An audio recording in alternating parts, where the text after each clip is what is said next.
In the quiet coastal town of Clearwater, Florida, a 58-year-old retired schoolteacher was about to deliver the most profound lesson of her life to the family that had taken her for granted. What began as a simple birthday celebration erupted into astonished silence when Eleanor Russell revealed a gift that would forever change how her children viewed her legacy. They had laughed at her generosity, but their laughter quickly died when they understood what she had truly given them. Before we jump back in, tell us where you're tuning in from, and if this story touches you, make sure you're subscribed, because tomorrow, I've saved something extra special for you. Eleanor always loved Florida mornings. The gentle sunlight streaming through her bedroom window, painting golden patterns across the worn hardwood floors of her beachside cottage. This particular Tuesday in April carried that distinct scent of salt and jasmine that reminded her why she'd chosen this place as her sanctuary after retiring from 35 years of teaching mathematics at Clearwater High. She pulled herself from bed, her joints protesting just enough to remind her of her age without truly limiting her. From her window, she could see the gentle waves of the Gulf lapping at the shore, a few early morning walkers already making their way along the sand. This view had been her companion for 8 years now, ever since she'd made the bold decision to sell the family home after Richard's death and purchase this modest but perfectly situated cottage. Eleanor's phone buzzed with a notification, breaking her morning reverie. Another message from Michael, her eldest son. "Mom, don't forget we're all coming at 6 tonight. Samantha's making her special lasagna. Need us to bring anything else?" Eleanor smiled. Her 63rd birthday celebration, another year that she was grateful for, despite Michael and Samantha's tendency to treat each passing year as though she were becoming progressively more fragile and incompetent. "Just yourselves," she typed back. "Everything's ready." Everything indeed was ready, including the envelopes she'd prepared months ago. Eleanor ran her fingers along the edge of the manila folder sitting on her desk, containing documents that had taken considerable planning and foresight. Documents that would likely shock her children, Michael and his wife Samantha, and her daughter Leah with her husband Tom. Perhaps they needed to be shocked. As she moved through her morning routine, Eleanor considered how her relationship with her children had shifted since Richard's passing. They'd always been close, family dinners, holiday gatherings, supporting one another through life's challenges. But something had changed when she became a widow. A subtle shift in how they spoke to her, made decisions around her, planned her life for her without consultation. It had started innocently enough. Michael offering to handle her finances, so "You don't have to worry about it, Mom." Samantha reorganizing her kitchen cabinets during a visit because it's more efficient this way, Eleanor. Leah scheduling medical appointments without asking if Eleanor was even available. Tom explaining technology to her as though she hadn't been teaching computer literacy to high school students before her retirement. Small things, perhaps. But they accumulated like grains of sand, gradually burying the capable, intelligent woman. Eleanor had always been beneath a mountain of well-intentioned but suffocating assistance. The turning point had come 3 months ago, during a family dinner much like the one planned for tonight. Eleanor had mentioned her interest in joining a 6-month marine conservation volunteer program in the Florida Keys. "Mom, be serious," Michael had said, barely looking up from his plate. "You can't just go running off to the Keys at your age." "It's not running off," Eleanor had replied. "It's a structured program. They provide housing and," Eleanor, Samantha had interrupted, using that particular tone that suggested she was speaking to a child. "We worry about you being so far from medical care. Besides, who would take care of your cottage?" "I'm perfectly capable of, Mom," Leah had cut in gently. "We just think you should be considering scaling down, not taking on new adventures. Have you thought about that senior community we showed you? The one with the activities director?" The conversation had continued around her, through her, about her, but without her.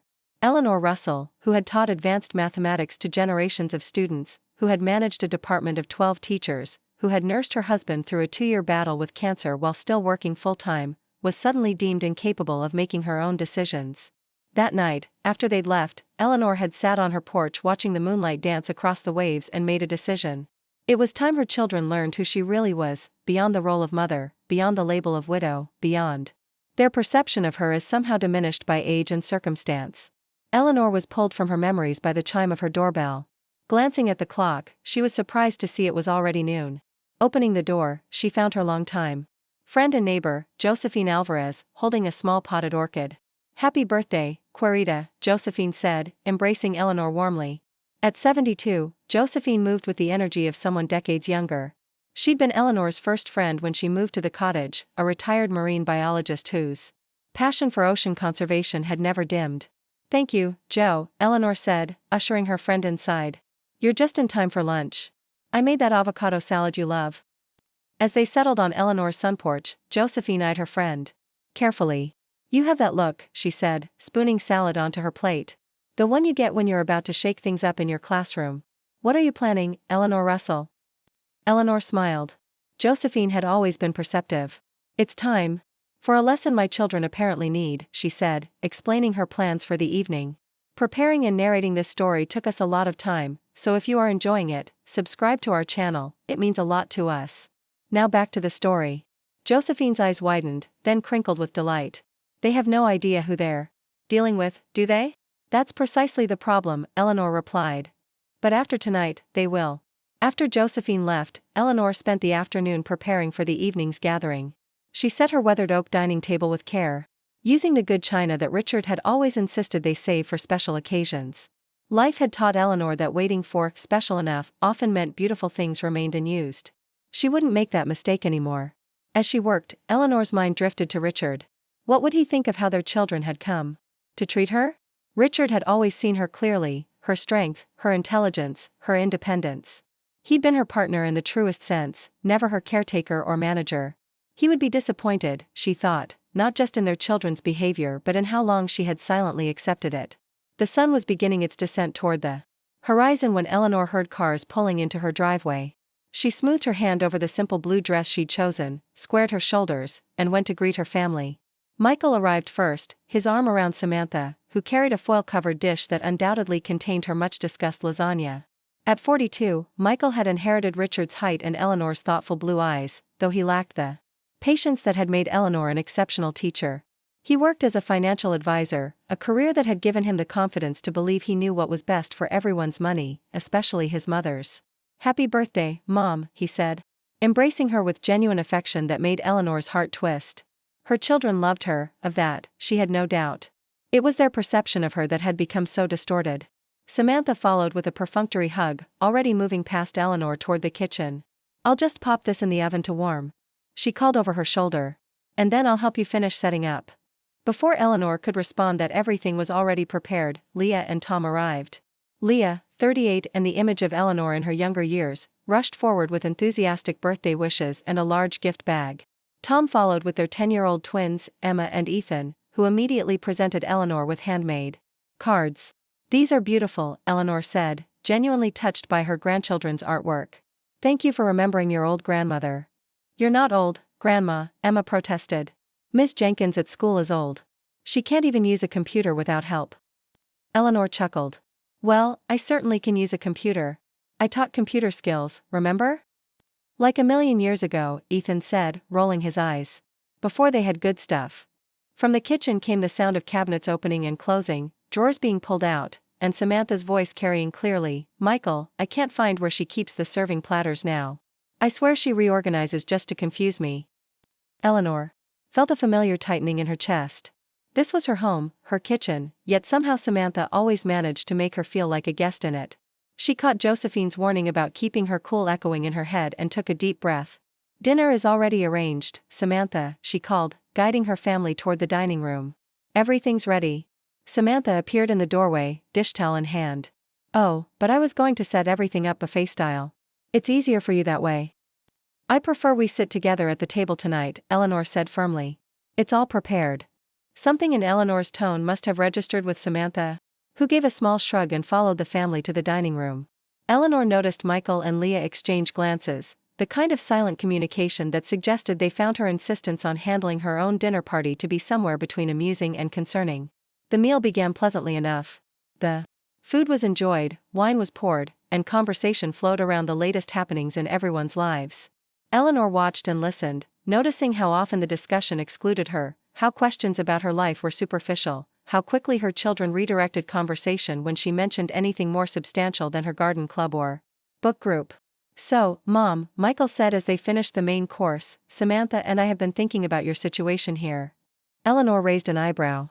My situation? The cottage, he clarified. It's charming, but the maintenance is becoming a lot, especially with the coastal weather.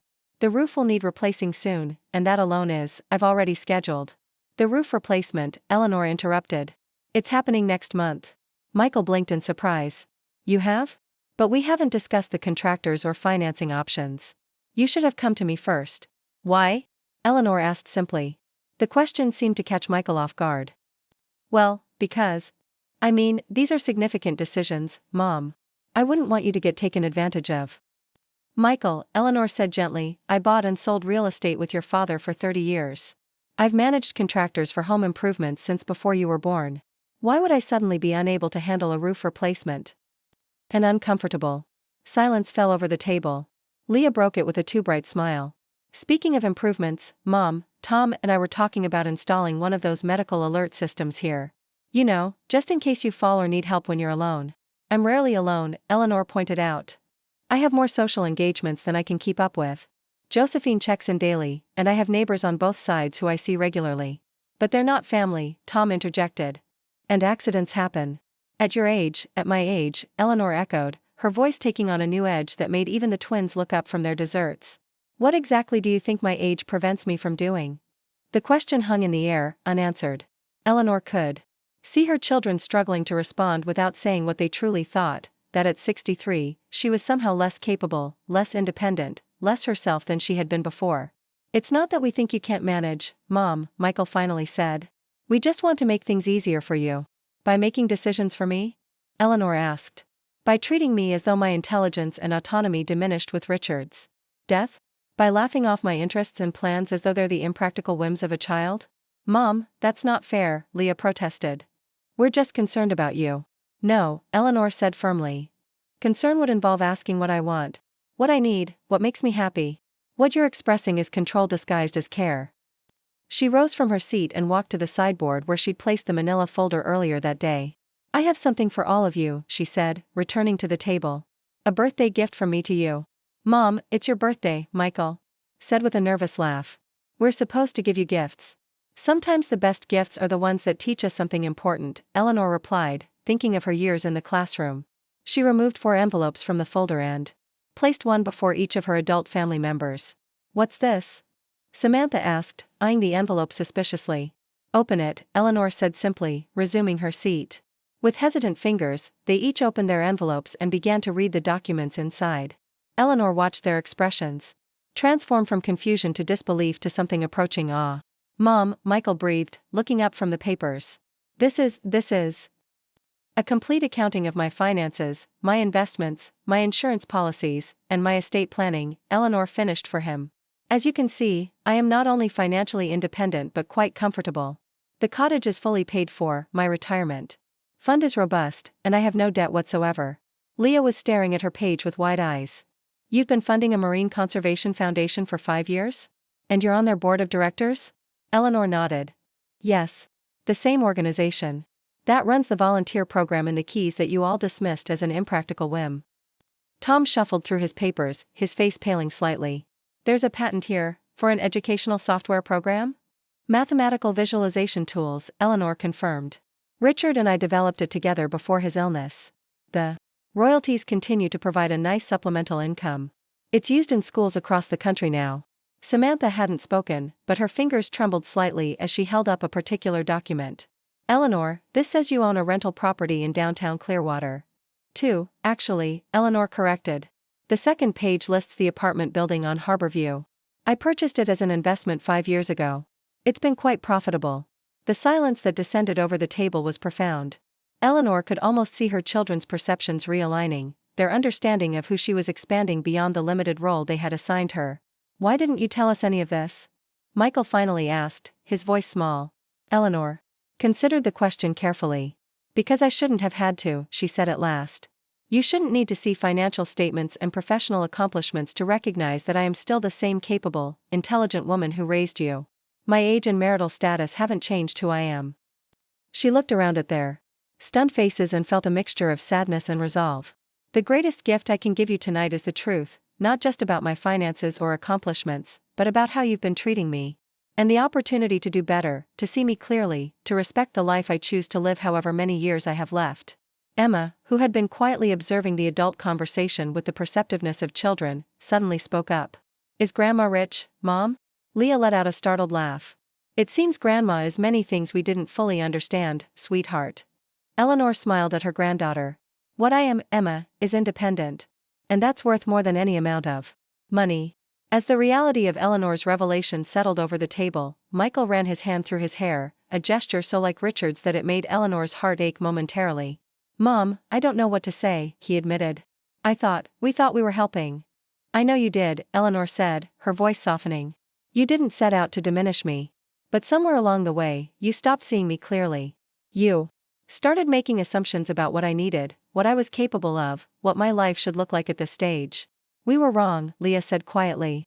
I'm sorry, Mom. Really sorry. Eleanor reached across the table to take her daughter's hand. I'm not looking for apologies as much as understanding. I want you to see that aging doesn't equal diminishment. Widowhood doesn't equal helplessness. I'm still here, still whole, still capable of growth and adventure and purpose. Tom, who had been unusually quiet, finally spoke. The volunteer program in the Keys, are you still planning to go? Eleanor nodded. Yes. I leave in 3 weeks. I'll be studying coral restoration techniques and helping with community education programs. That sounds amazing, Samantha admitted reluctantly. And clearly something you're qualified for. I'd like to hear more about it, Michael said, a new note of respect in his voice. About all of it, actually. The properties, the foundation. Work, everything. Eleanor felt something tight within her chest begin to loosen. This was what she had hoped for, not to shame her children, but to open their eyes. To create space for a new kind of relationship based on mutual respect rather than misplaced protection. As the evening continued, the conversation transformed. For the first time in years, her children asked meaningful questions about her life. Her interests, her plans. They listened, truly listened, as she described the marine conservation work that had become her passion, the investment strategies she developed, the community projects she led. Later, as they were helping clean up, not taking over, but working alongside her as equals, Michael paused, dish towel in hand. You know, Mom, I think we've been honoring Dad's memory all wrong, he said thoughtfully. He never would have treated you the way we have been. Eleanor felt tears prick at her eyes. No, he wouldn't have. Your father always saw me completely. It was one of his greatest gifts. He'd be proud of you, Leah said, joining them. For standing up to us, for pursuing your passions, for being exactly who you've always been. And for teaching us a lesson we clearly needed to learn, Tom added with a rueful smile. As her family prepared to leave, embraces were warmer, words more genuine. Something fundamental had shifted. Eleanor stood on her porch watching their cars pull away, the evening breeze carrying the scent of salt and possibility. She thought about the weeks ahead, finishing preparations for her time in the Keys, the new research project the foundation had asked her to lead, the small but meaningful changes she wanted to make to the cottage. A life continuing to unfold. With purpose and meaning, now witnessed more clearly by those she loved most. The phone in her pocket buzzed with a text. It was from Josephine. How did it go? Eleanor smiled as she typed her response. They finally opened their gift. And I think they'll never look at me the same way again. She set her phone aside and gazed out at the moonlight dancing across the Gulf waters. Tomorrow would bring new challenges, new opportunities, new adventures. And Eleanor Russell was more than ready for all of it. The Clearwater sunshine streamed through Eleanor's kitchen window as she prepared her morning coffee, illuminating the stack of brochures on marine conservation that she'd been reviewing. 2 weeks had passed since her birthday dinner, and the atmosphere in her family had shifted like the tide, sometimes flowing toward greater understanding, sometimes pulling back into old patterns. Her phone chimed with a text from Michael. Mom, can we talk about the Keys program? Have some concerns. About the housing situation. Eleanor sighed, feeling the familiar tension return to her shoulders. Some lessons, it seemed, needed to be taught more than once. She typed back, concerns or questions? There's a difference, Michael. There was a long pause before his response appeared, questions. Sorry. Old habits. Progress, Eleanor thought.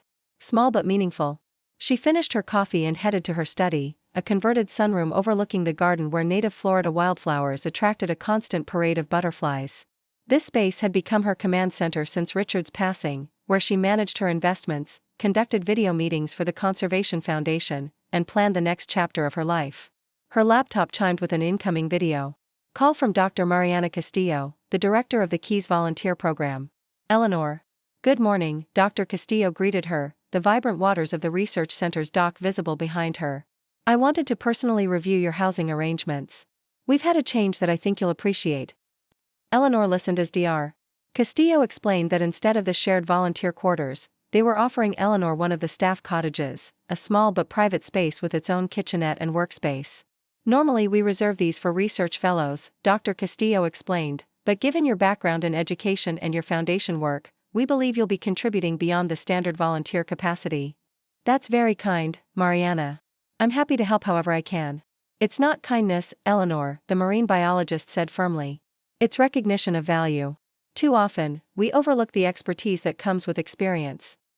The words resonated deeply. Recognition of value. Isn't that what had been missing in her children's treatment of her? Not because they didn't love her, but because they had stopped seeing her value beyond her role as mother and widow. After ending the call, Eleanor opened her calendar to find a notification she didn't recognize. Someone had added an appointment for tomorrow, home safety evaluation, Golden Sunset Senior Services. Her first reaction was a flare of anger. Then she noticed the appointment had been created by Leah's account. This was exactly the kind of well-intentioned interference that had driven Eleanor to create her birthday revelation in the first place. Instead of immediately canceling the appointment, Eleanor picked up her phone. It was time for a different approach. Leah? Do you have a moment to talk about this home safety evaluation you scheduled? Her daughter's voice carried a note of defensive preparation. Mom, I know what you're going to say, but after learning about your Keys trip, I got worried about you coming back to a house that might have hazards we've never noticed. I appreciate the concern, Eleanor said carefully, but I'd appreciate being consulted about appointments in my own home even more. The silence on the other end stretched uncomfortably before Leah replied. You're right. I should have asked first. It's hard to change how I think about these things. Overnight. I'm not asking for overnight, Eleanor said. I'm asking for effort. For conversation instead of decisions made for me. Would you like me to cancel it? Eleanor considered for a moment. No. Let's keep it. But next time, let's discuss before scheduling. After hanging up, Eleanor reflected on the interaction. There had been a time, not long ago, when she would have simply accepted the appointment to avoid conflict, swallowing her frustration to keep peace. Or she might have cancelled it without discussion, avoiding the harder work of reshaping her relationship with her daughter. Neither approach would have moved them forward. The doorbell rang, interrupting her thoughts. Through the window, Eleanor spotted Josephine's distinctive silver Volkswagen Beetle in the driveway. Perfect timing, Eleanor said, opening the door. To find her friend holding a canvas bag filled with fresh produce from the community garden they both supported. I could use some perspective.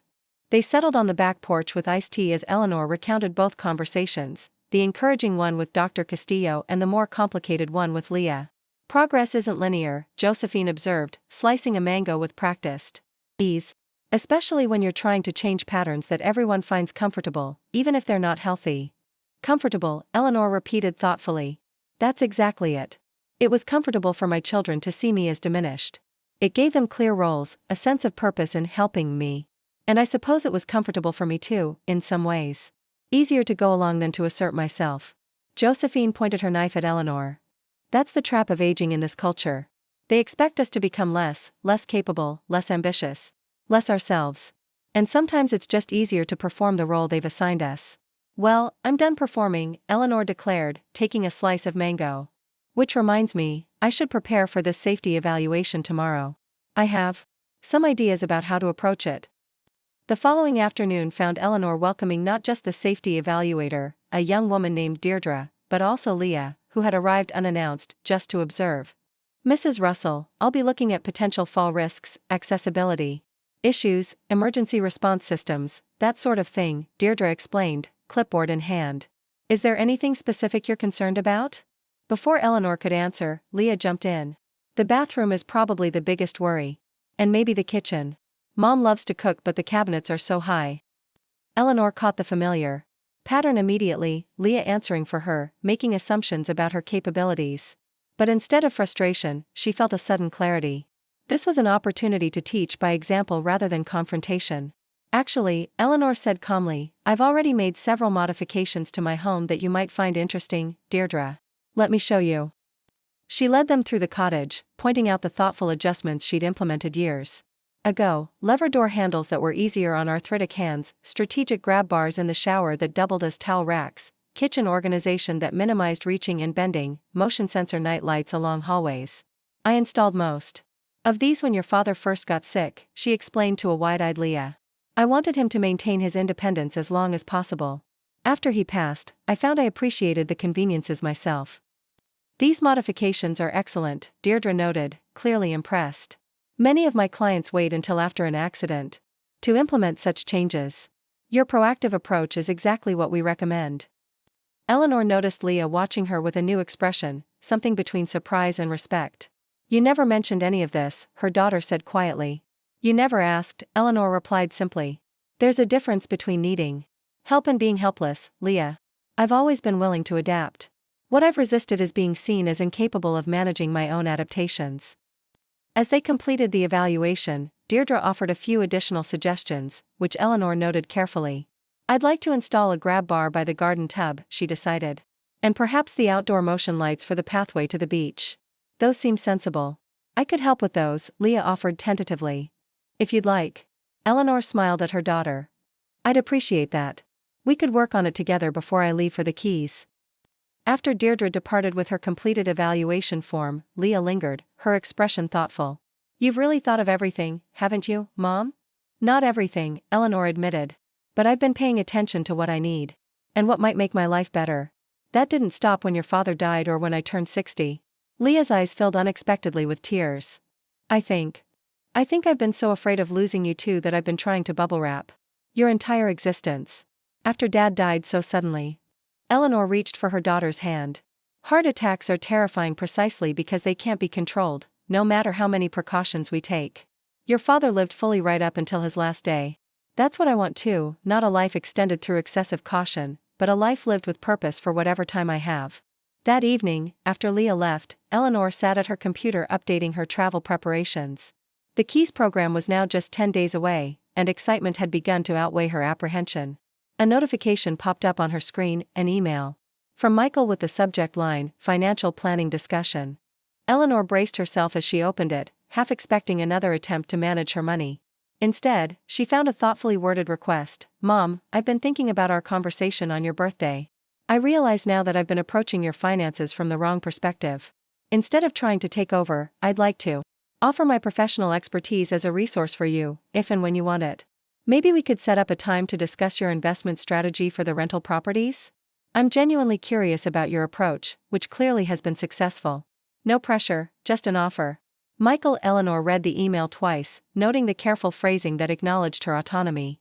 This was significant progress from a son who had previously assumed control rather than offering partnership. She typed a warm response, suggesting they meet for lunch the following week. As she was about to close her computer, another email arrived, this one from Samantha. The subject line made Eleanor pause, apology and request. Dear Eleanor, the message began. I've been reflecting on my behavior at your birthday dinner and for many months before. The truth is, I've been jealous of your confidence and capability. When my own mother needed assisted living at just 65 due to early onset dementia, I think I projected those fears onto you. It was easier to see you as declining than to admire how differently you're aging. I'm sorry for not seeing you clearly. I have a favor to ask. The community center where I volunteer is looking for someone to teach a 6-week course on personal finance for women re-entering the workforce. Given what I now know about your financial acumen, would you consider it? Many of these women are starting over after divorce or widowhood, and they could benefit from your experience. Feel free to say no, I'll understand either way. Samantha, the request took Eleanor completely by surprise. Samantha had always been the most resistant to seeing Eleanor as someone with valuable skills and insights. This invitation represented a fundamental shift in how her daughter-in-law perceived her. Eleanor found herself typing in enthusiastic acceptance before she'd fully processed the change. Teaching was in her blood, after all, and the idea of helping women find financial independence resonated deeply with her own journey.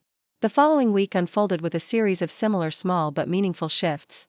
Tom called to ask her advice about a retirement investment he was considering. Michael listened attentively during their lunch as Eleanor explained her property management approach, taking notes and asking thoughtful questions without once suggesting she should turn the responsibilities over to him. Even the twins showed a new interest in their grandmother's life, Emma requesting to see pictures of the coral reefs Eleanor would be helping to restore, and Ethan asking if she could teach him to use her advanced calculator, since you know math better than anyone. 6 days before her departure for the Keys, Eleanor hosted a small gathering of her closest friends to celebrate her upcoming adventure. Josephine had insisted on organizing it, transforming Eleanor's back garden into a festive space with string lights and colorful marine-themed decorations. To Eleanor, Josephine toasted, raising her glass as the small group of friends gathered around. Who reminds us that the third act of life should be just as compelling as the first two? Amidst the laughter and conversation, Eleanor was surprised to see Michael arrive with Samantha. They hadn't been invited, this was supposed to be just for her circle of friends, but Josephine waved them over with a conspiratorial smile that suggested she'd had a hand in their appearance. "Mom," Michael said, approaching with an uncharacteristic hesitation. "We know this is your friend gathering, but we wanted to drop something off before you left." He handed her a sleek tablet in a waterproof case. It's loaded with marine identification apps, underwater photography software, and a custom communication system. The whole family contributed, even the twins helped choose some of the apps. Eleanor turned the device over in her hands, genuinely touched by the thoughtfulness of the gift. This wasn't another attempt to simplify her life or protect her from imagined incompetence. This was a tool that acknowledged and supported her chosen path. "We thought it might be useful for your research," Samantha explained. "And it has. Video calling already set up with all our contacts, so you can share your adventures with us." "Share, not report," Michael added quickly. "We don't expect check-ins. We just want to see what you're experiencing, if you want to show us." The distinction wasn't lost on Eleanor. This wasn't surveillance disguised as care, it was genuine interest in her life and activities. "Thank you," she said simply, embracing them both. "This is perfect." After they departed, promising to return for a proper send-off on her departure day, Josephine sidled up to Eleanor with a knowing smile. "Progress," she said, clinking her glass against Eleanor's. "Imperfect, stumbling, 2 steps forward 1 step back progress." "It's more than I expected so quickly," Eleanor admitted. "Though I suspect there will be plenty of backsliding. Old habits die hard." "Speaking of old habits," Josephine said, her expression growing more serious. "Have you told them about the other part of your plans yet? The part after the keys?" Eleanor shook her head. "One revelation at a time, Joe. Let's see how they handle my 6 months away before I mention the fellowship in Australia." The day before her departure dawned with perfect Florida clarity, the kind of crystalline sunlight that made Eleanor fall in love with Clearwater in the first place. She spent the morning on final preparations, confirming her cottage would be looked after by her trusted neighbor, Mr. Jenkins, arranging for her mail to be forwarded, double-checking her carefully packed supplies. Her phone rang with Leah's special ringtone. "Mom? Are you busy right now?" "Just finishing some packing." "What's up?" "Could you meet me for coffee at Seaside Brews in about an hour? There's something I want to discuss before you leave." Eleanor felt a flicker of concern.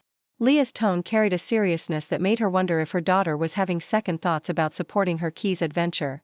"Of course. I'll be there."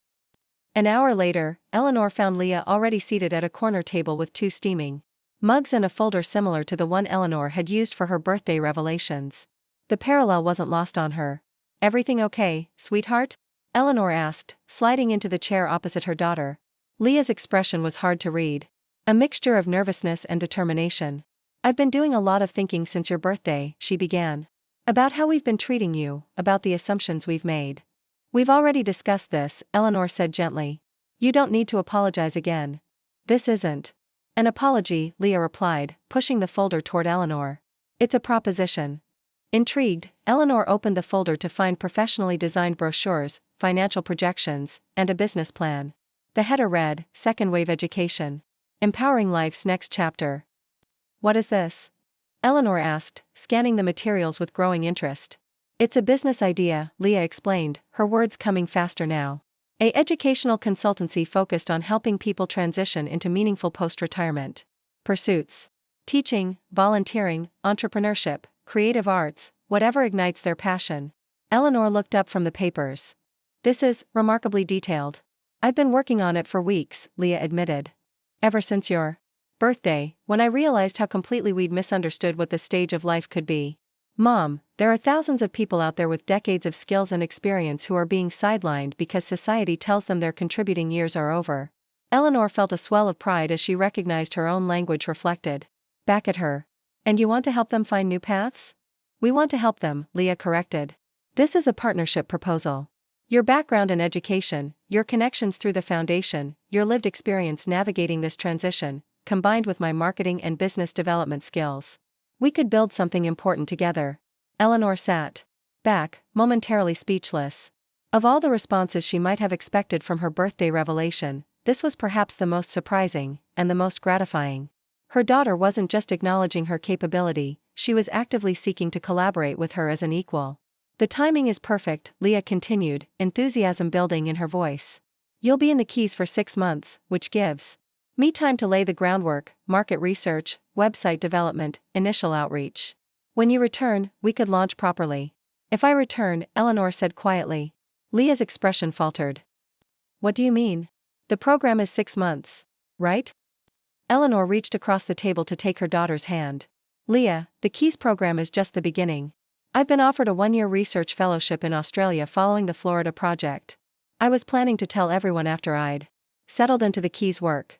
Instead of the disappointment or resistance Eleanor had braced for, Leah's face lit up with unexpected delight.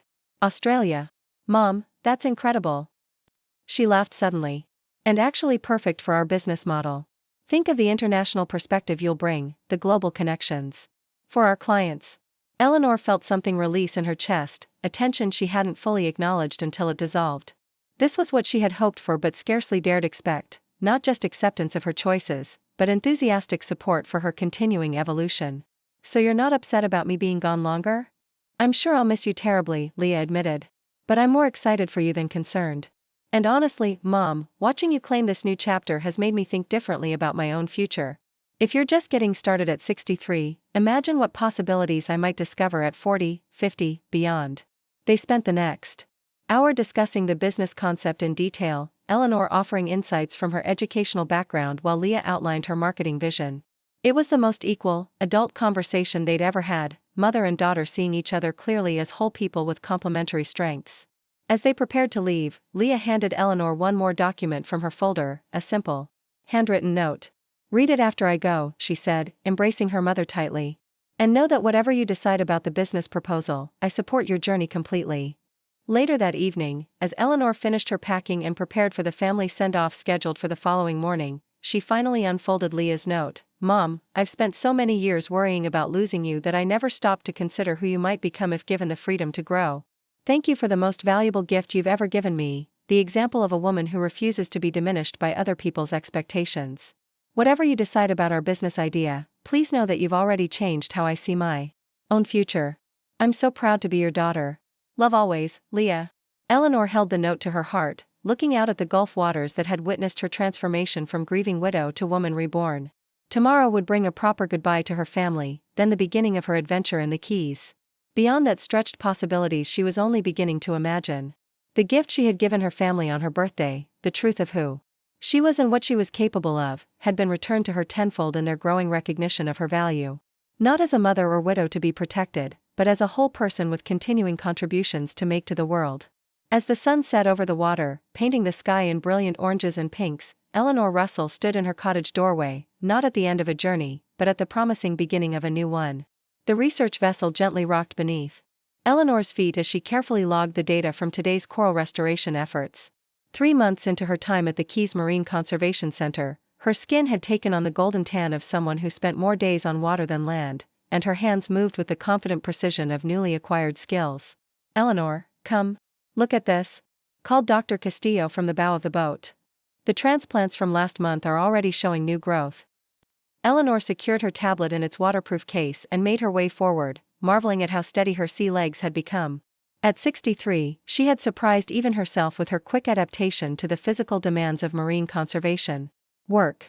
The boat's monitoring screen showed a live feed from the underwater drones, capturing vibrant images of the coral fragments they'd carefully attached to the reef structure 12 weeks earlier. Tiny polyps had already begun to extend from the fragments, reaching out to form new connections. Remarkable resilience, Eleanor murmured, leaning closer to study the images. It's hard to believe these were bleached and dying when we started. Dr. Castillo nodded, her eyes bright with the passion that had drawn Eleanor to this work. That's what I find most inspiring about coral restoration. With the right conditions and support, even ecosystems that appear devastated can regenerate. Nature has an extraordinary capacity for renewal when given the chance. The parallel to Eleanor's own life wasn't lost on her. 3 months ago, she had arrived in the Keys with a mixture of excitement and trepidation, wondering if she'd made a terrible mistake. What if her children had been right about her limitations? What if her body couldn't handle the physical demands? What if she was simply too old to learn these new skills? Those doubts had dissolved like salt in the warm waters of the Gulf as she immersed herself in the work. Each day brought new challenges and discoveries.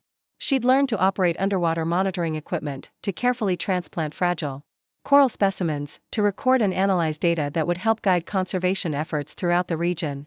"We're getting a video call from the education center," announced Marco, their boat captain and technology specialist. "The school group from Miami wants to ask questions about today's restoration work." Eleanor glanced at Dr. Castillo, who gestured for her to take the lead. "You handle this one, Eleanor. You connect with the students better than anyone on our team." With a small surge of pride, Eleanor positioned herself in front of the boat's camera system as Marco connected the call. The screen filled with the eager faces of middle school students who had been following their project as part of a science curriculum. "Ms. Russell," exclaimed a girl in the front row. "Did you find any parrotfish today? Remember we talked about their role in reef health last week?" "Good memory, Sophia," Eleanor replied, genuinely impressed. "We did observe several parrotfish around the new transplant site.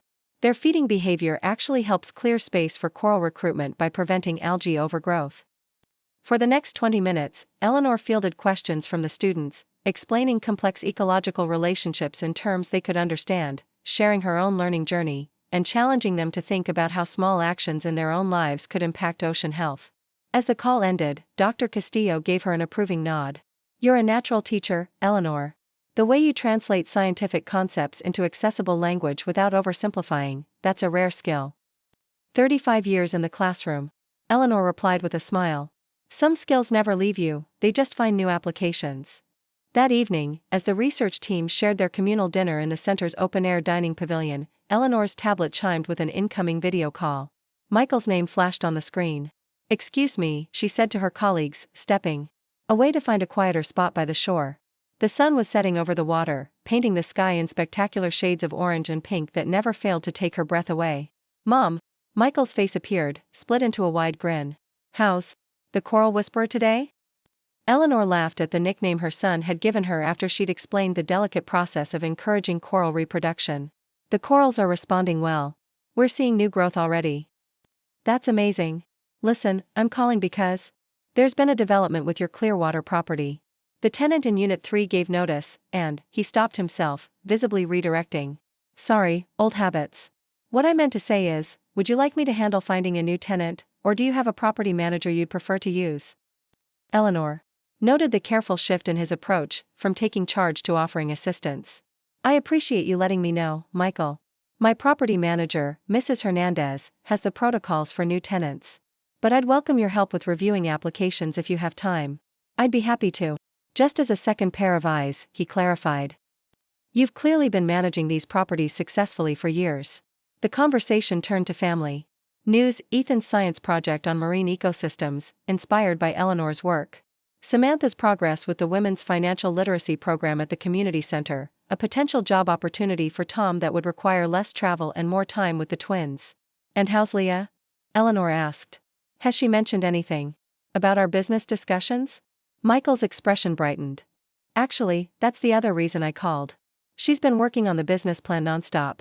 She's lined up meetings with potential investors and even presented the concept at a retirement planning conference last week." "That's wonderful," Eleanor exclaimed, genuinely pleased by her daughter's enthusiasm. "Mom, I've never seen Leah this energized about a project," Michael continued. "She talks about it constantly, how you two are going to transform how people think about the post-retirement years. It's like she's found a whole new purpose." After the call ended, Eleanor walked along the shoreline, reflecting on the unexpected ripple effects of her decision to reclaim her own narrative. She had set out to change how her family saw her, but in the process, she seemed to have catalyzed something deeper, shifting how they saw themselves and their own futures. 2 days later, Eleanor stood in front of the center's community classroom, presenting her analysis of the water quality data they'd been collecting for the past 12 weeks. The room was filled with a diverse audience: fellow researchers, local environmental activists, fishing industry representatives, and several government officials whose support was crucial for conservation funding. Conservationists, researchers, policymakers, and advocates from around the world had gathered to address the escalating challenges facing marine ecosystems globally. As she prepared to deliver the closing address, Eleanor was surprised to spot a familiar face in the front row: Josephine Alvarez, her longtime friend and neighbor from Clearwater. "Joe!" Eleanor exclaimed, stepping down from the stage to embrace her friend. "What on earth are you doing in Sydney?" Josephine's eyes twinkled with mischief. Did you really think I'd miss your big moment on the international stage? Besides, your daughter sent me to spy on you, to make sure you're not taking on any new research projects before launching the business. Eleanor laughed. Guilty as charged. I've had 3 offers this week alone. And? Josephine raised an eyebrow. And I've politely explained that my immediate future is committed to second-wave education, Eleanor replied. Though I may have mentioned the possibility of collaborative projects down the road. Of course you did, Josephine said with an affectionate shake of her head. You never could resist leaving doors open.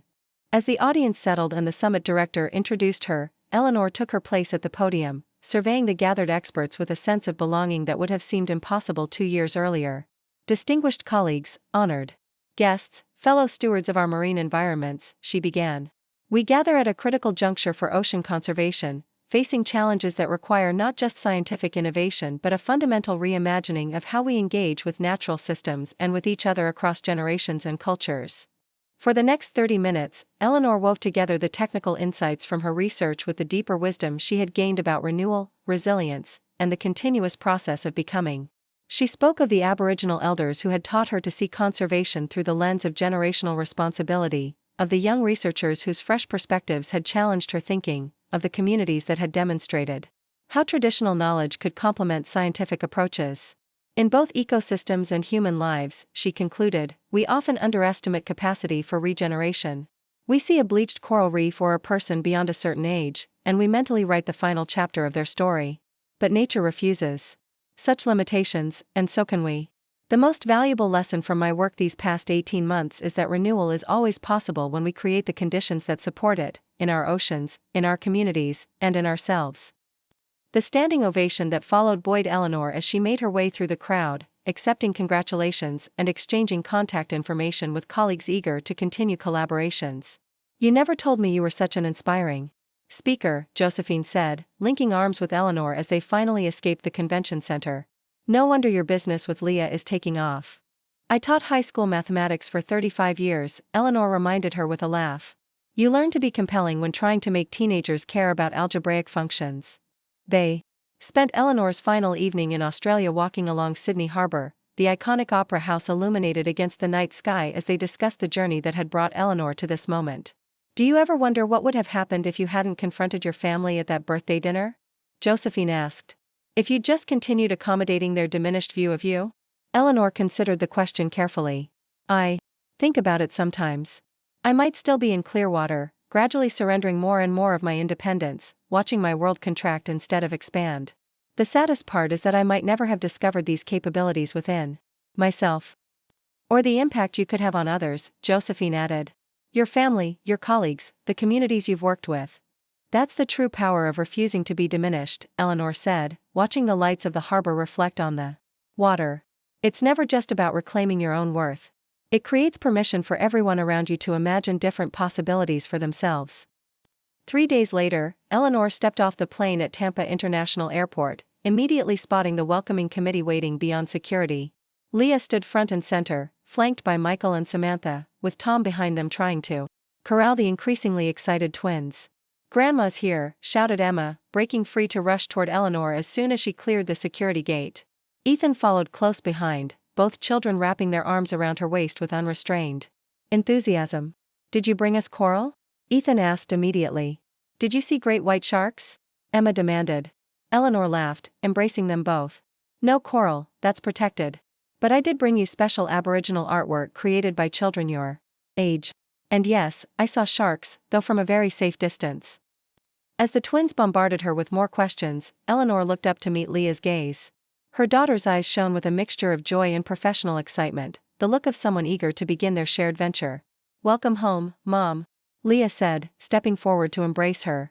Or should I say, welcome back to your launch pad? We have 3 speaking engagements lined up next month, and the Department of Labor wants to film a promotional video at your cottage next week. Leah, Michael chided gently, she just got off a 15-hour flight. Maybe give her a moment before diving into business? It's all right, Eleanor assured him, returning Leah's embrace. I've been thinking about the launch nonstop. The Australian experience has given me so many new insights to incorporate into our curriculum. Samantha stepped forward with uncharacteristic hesitation. We have a small welcome home gathering planned at your cottage, if you're not too tired. Just family, Josephine of course, she'll be back tomorrow, and a few neighbors. That sounds perfect, Eleanor said, genuinely touched by the thoughtfulness.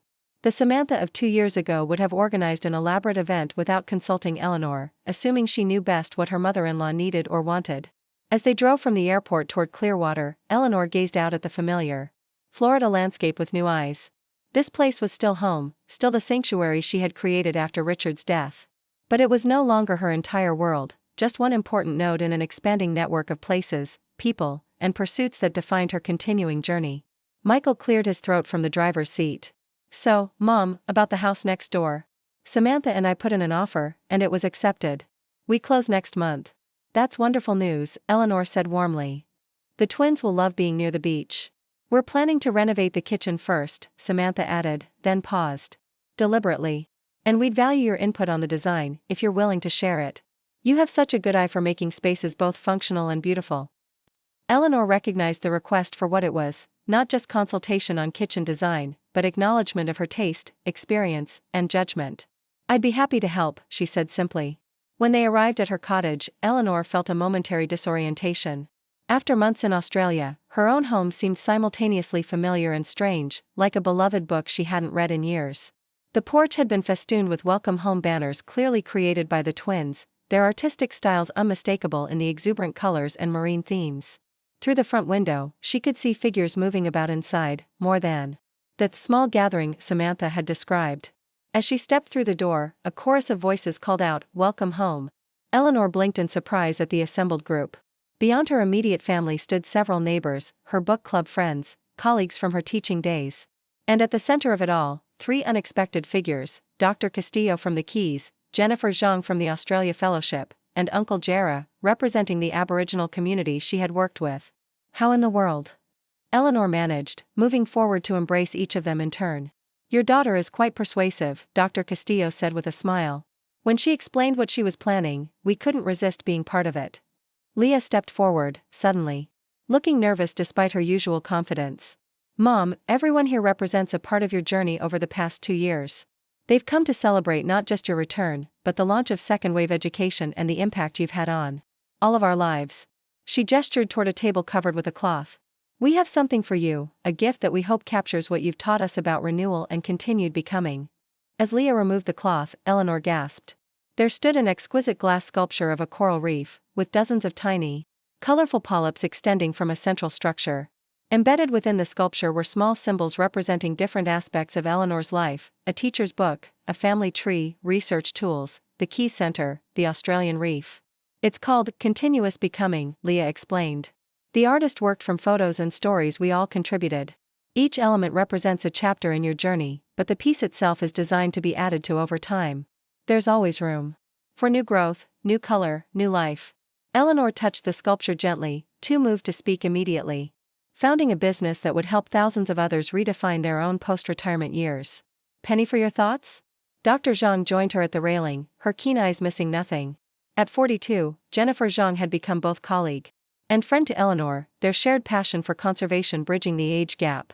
I was just reflecting on the strange paths life takes us down, Eleanor replied. 18 months ago, I couldn't have imagined standing here. And we couldn't have completed this research phase without your educational background, Jennifer said. Your community engagement model has transformed how we approach conservation education in the indigenous communities along the reef. The elders specifically requested that you lead the final workshop next month. The mention of the workshop brought Eleanor's thoughts back to her daughter's request. Jennifer, I need to ask about potentially adjusting my fellowship timeline. My business back home has received a government contract, and they need me for the launch in February. To Eleanor's surprise, Jennifer smiled broadly. I was wondering when this conversation would come up. The truth is, Eleanor, you've already exceeded the research contributions we expected from the fellowship. Your curriculum materials are complete, your community engagement protocols have been implemented, and your data analysis is weeks ahead of schedule. She placed a hand on Eleanor's shoulder. We would miss you, of course, but your work here has created systems that will continue long after you've gone. Isn't that the mark of a truly successful project? That evening, Eleanor sat on the balcony of her fellowship apartment in Cairns, the tropical air warm against her skin as she composed an email to Leah confirming her early return. As she typed, a notification appeared, an invitation to deliver the closing address at the Global Marine Conservation Summit in Sydney the following month.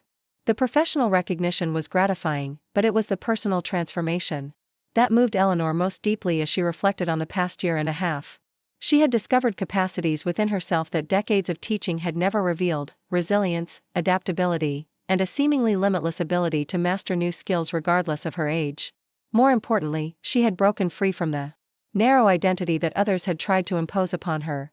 She was no longer just a retired teacher, a widow, a mother, or a grandmother, though she treasured each of those roles. She was Eleanor Russell, marine conservation educator, business co-founder, international researcher, and advocate for redefining the post-retirement years. 2 weeks later, Eleanor stood before a gathered circle of Aboriginal elders and community members near the coastal village that had partnered with their research team. The workshop marked the culmination of months spent developing educational materials that integrated traditional ecological knowledge with contemporary conservation science.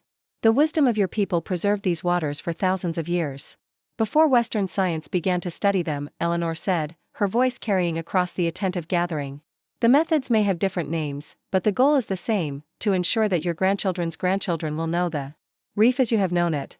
Uncle Jera, an elder who had been initially skeptical of the research project, nodded slowly.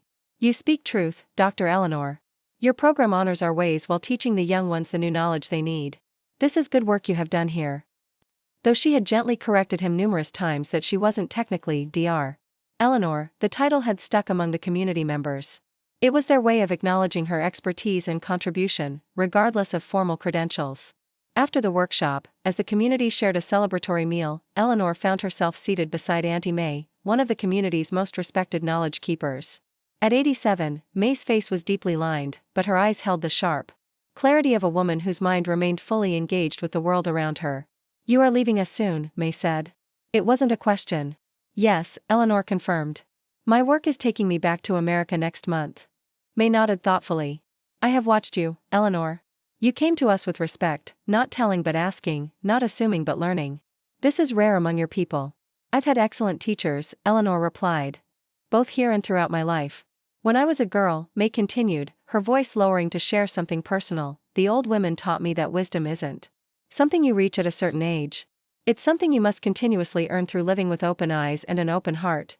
Some live 100 years and gain no wisdom. Others find it early and keep growing. She fixed Eleanor with a penetrating gaze. You are still growing, still becoming. This is the true meaning of elderhood, not to be finished, but to lead the way in showing how to continue becoming until the last breath. The words resonated deeply with Eleanor, crystallizing something she had felt but never articulated so clearly.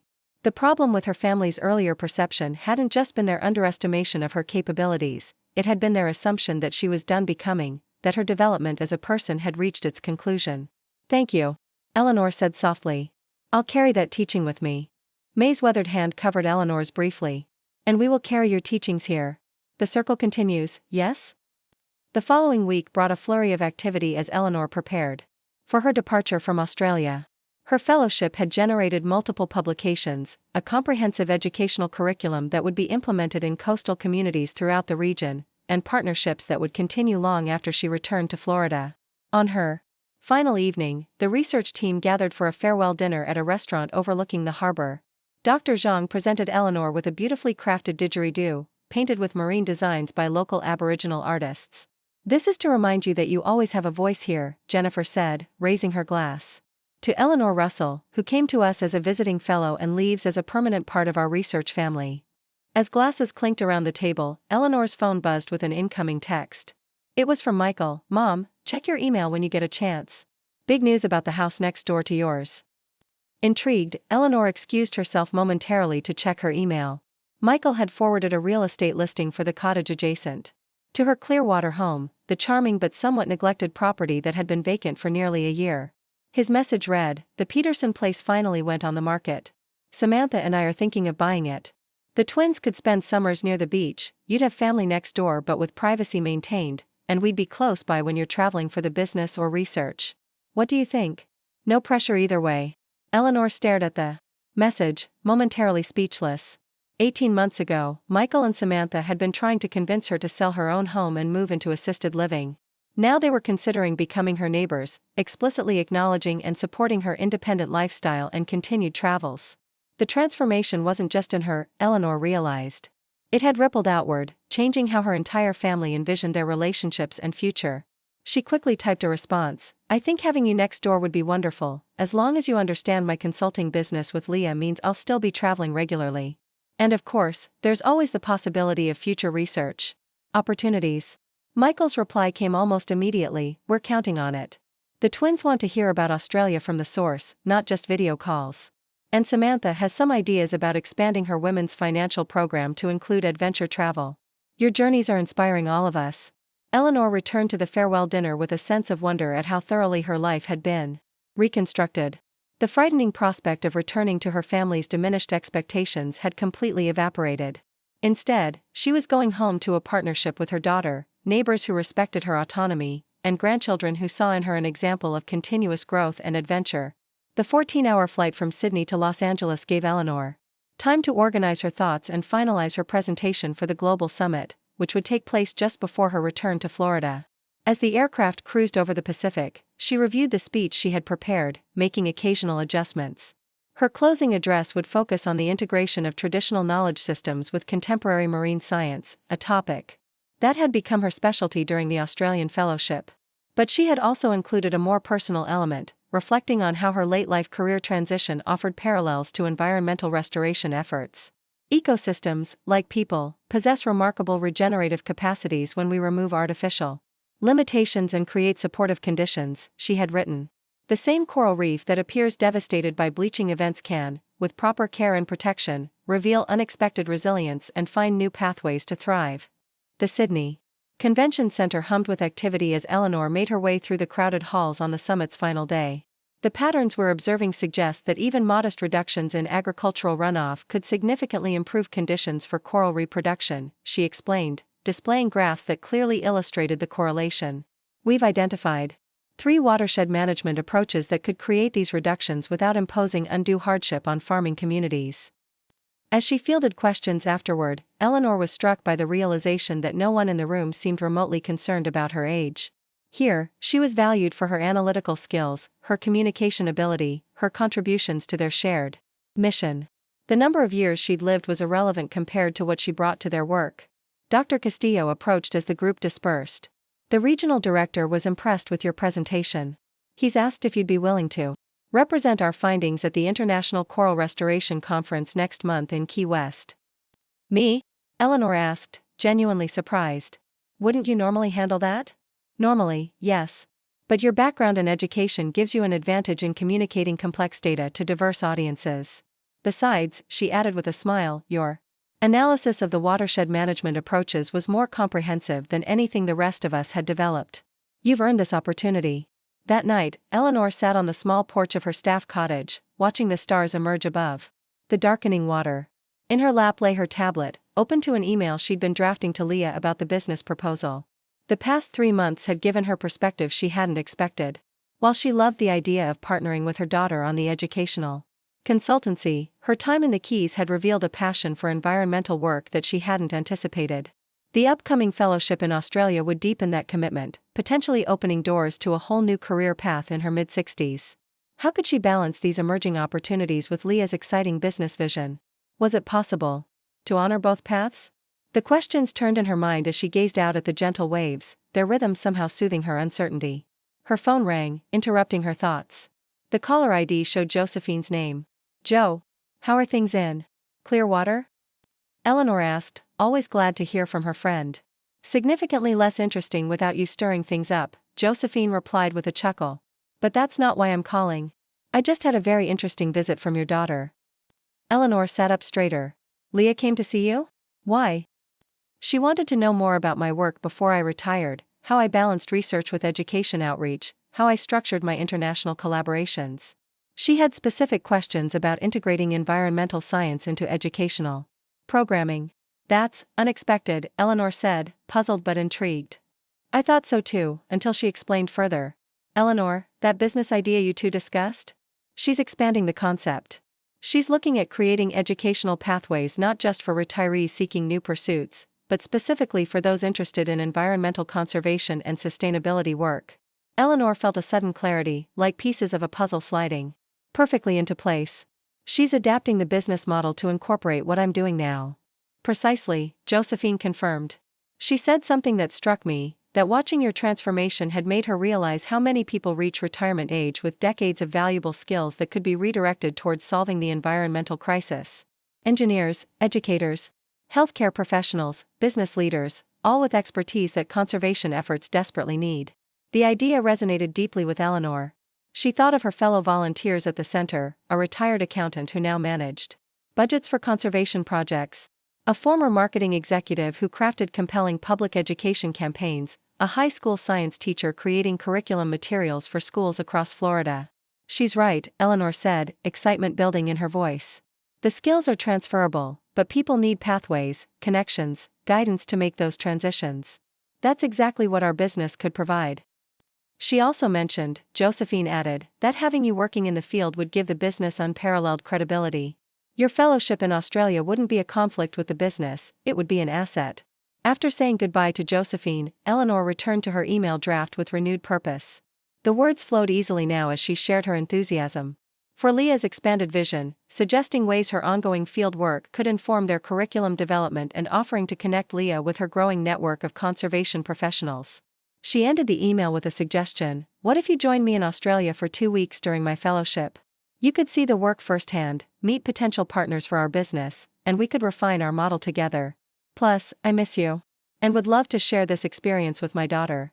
The following week brought an unexpected visit to the Key Center. Eleanor was returning from a morning dive, helping to document a newly discovered patch of healthy coral, when she spotted a familiar figure waiting on the dock.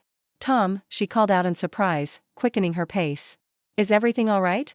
Her son-in-law stood awkwardly, looking both out of place and determined in his business casual attire amid the researcher's practical field gear.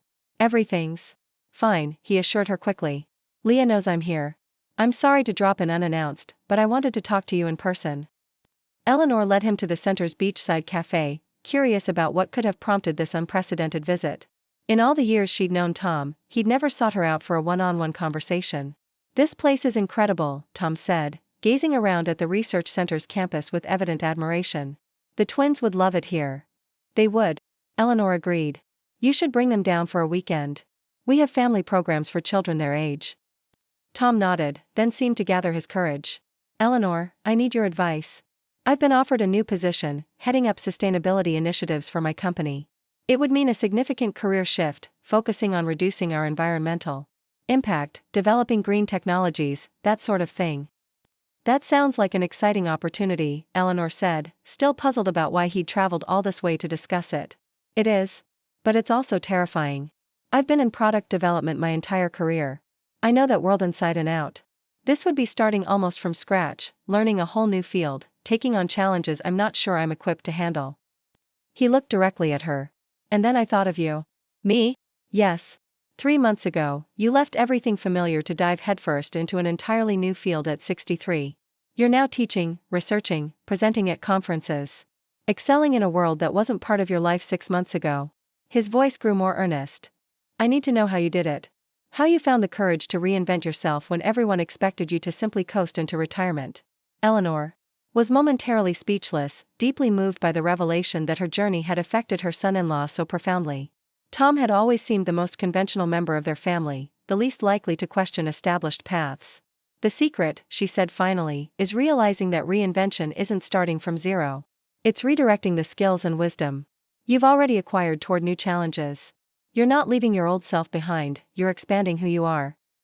They talked for over an hour, Eleanor sharing insights from her transition while Tom described his growing concern about environmental issues and his desire to make a meaningful impact through his corporate role. By the time they parted, Tom had a notebook filled with ideas and resources, and Eleanor had a newfound appreciation for the thoughtful man her daughter had married. Thank you, Tom said as they walked back to the dock where a water taxi waited to take him back to the mainland. Not just for the advice, but for showing us all what's possible when you refuse to be limited by other people's expectations. That's what I'm learning here every day, Eleanor replied, gesturing toward the research center. The most devastating thing we can do to ourselves or to nature is to underestimate capacity for regeneration and growth. As May turned to June, marking Eleanor's 4th month at the Keys Center, preparations began for her presentation at the International Coral Restoration Conference. Dr. Castillo had arranged for Eleanor to deliver a 30-minute keynote on their watershed management findings, followed by a panel discussion with leading researchers from around the world. "Nervous?" asked Marco, finding Eleanor practicing her presentation on the empty beach early one morning. "Terrified," she admitted with a laugh. "I've taught thousands of students over my career, but speaking to international experts about a field I've only recently entered, that's a different level of challenge." Marco nodded sympathetically. "I felt the same way when I first started presenting our technology innovations. But Dr. Castillo gave me advice I've never forgotten. She said, share what you know with humility, acknowledge what you're still learning, and remember that even experts began as beginners." The wisdom in those words stayed with Eleanor as she refined her presentation over the following days. Rather than trying to position herself as an expert with decades of experience in marine science, she leaned into her unique perspective as someone bringing fresh eyes and transferable skills to the field. She incorporated elements from her teaching background, clear visual aids, relatable analogies, interactive components that would engage her audience. She highlighted how her experience in education had informed her approach to data analysis and community outreach, creating connections that more traditionally trained researchers might overlook. 3 days before the conference, Eleanor's phone lit up with a series of rapid-fire texts from Michael. "Mom, check your email now. Major opportunity for your business with Leah. Investor wants to meet with both of you next week. Can you get away from the Keys for 48 hours? Eleanor quickly found a quiet corner and opened her email to find a detailed message from Michael explaining that a prominent philanthropist focusing on environmental education had heard about their business concept from one of Michael's clients and wanted to explore potential funding.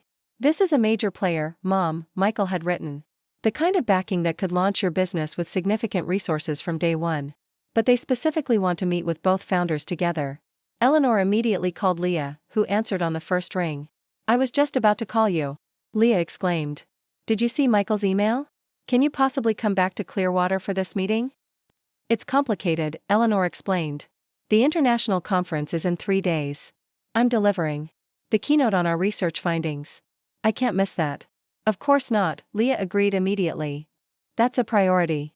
But what if I came to you instead? I could fly down for your conference, support you there, and then we could meet the investor together via video call from the Keys." The suggestion touched Eleanor deeply, not just the practical solution, but the recognition of her work's importance.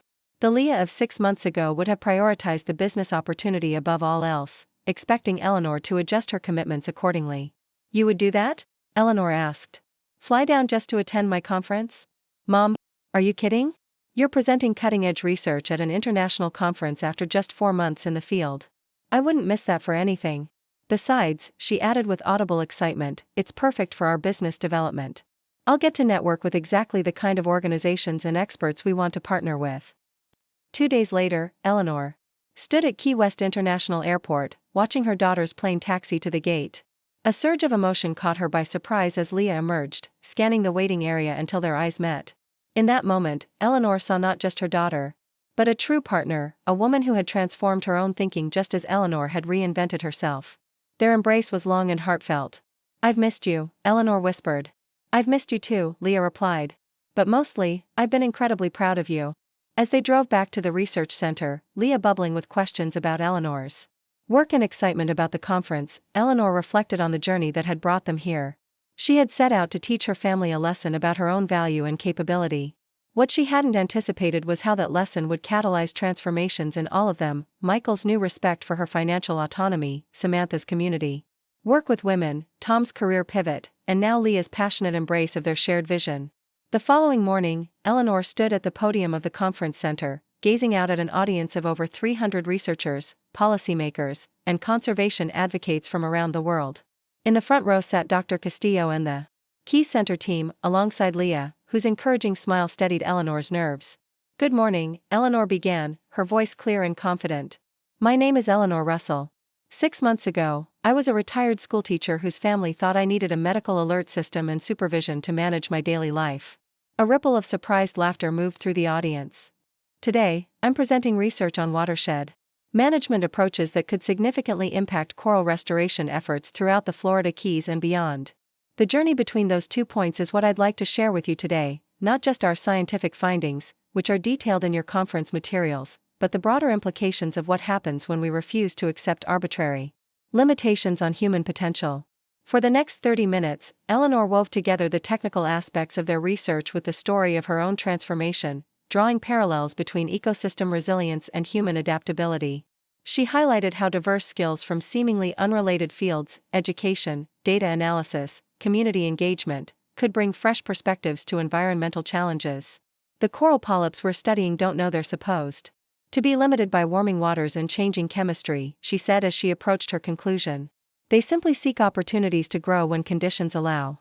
Perhaps the most important lesson they have to teach us is that renewal is always possible when we create the right conditions for it to occur. The applause that followed her presentation was thunderous.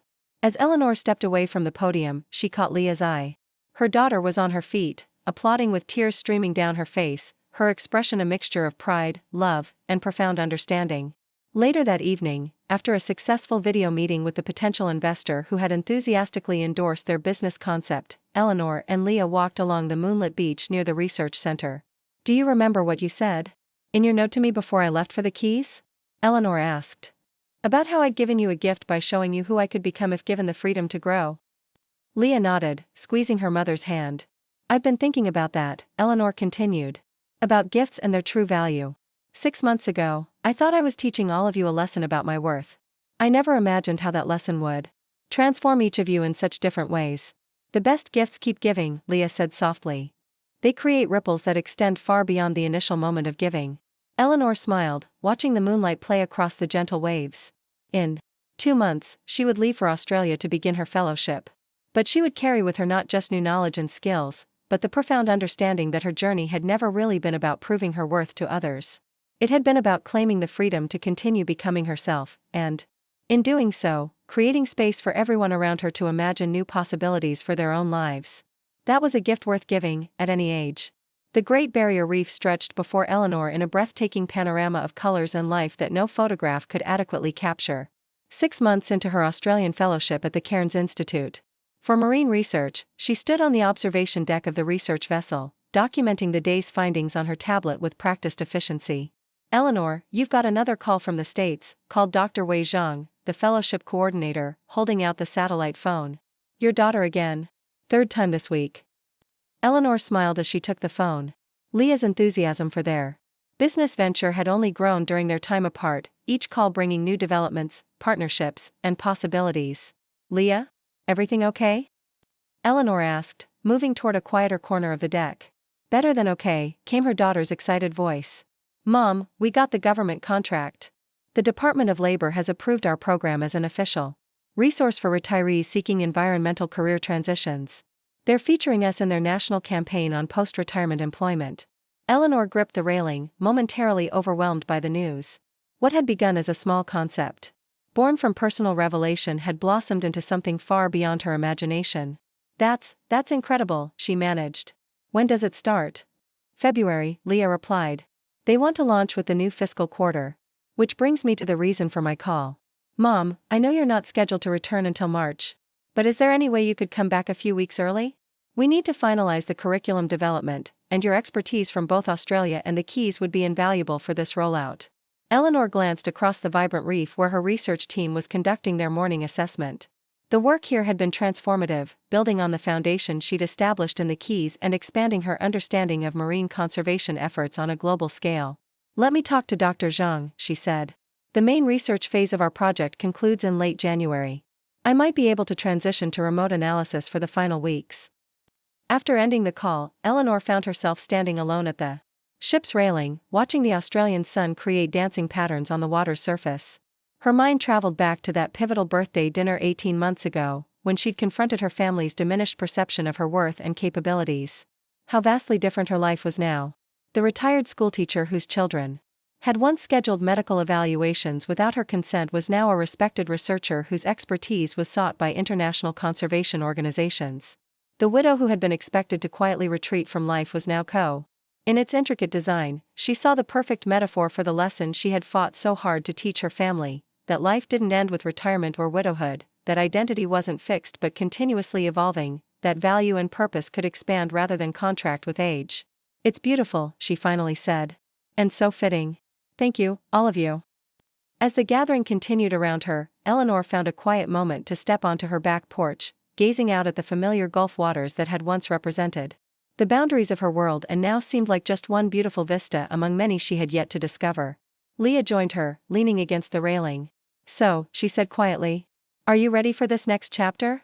The business, the speaking tour, the government contract, it's going to be quite a ride.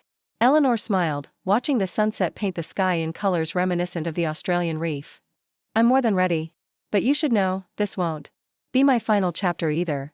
Leah laughed, squeezing her mother's hand. I'm counting on that. After all, the most important lesson you've taught us is that there's always more becoming ahead. Together, they watched the daylight fade into evening, standing at the threshold between what had been and what was yet to become, a moment of perfect balance between honoring the past and embracing the limitless possibilities that still lay ahead. Up next, you've got 2 more standout stories right on your screen. If this one hit the mark, you won't want to pass these up. Just click and check them out. And don't forget to subscribe and turn on the notification bell, so you don't miss any upload from us.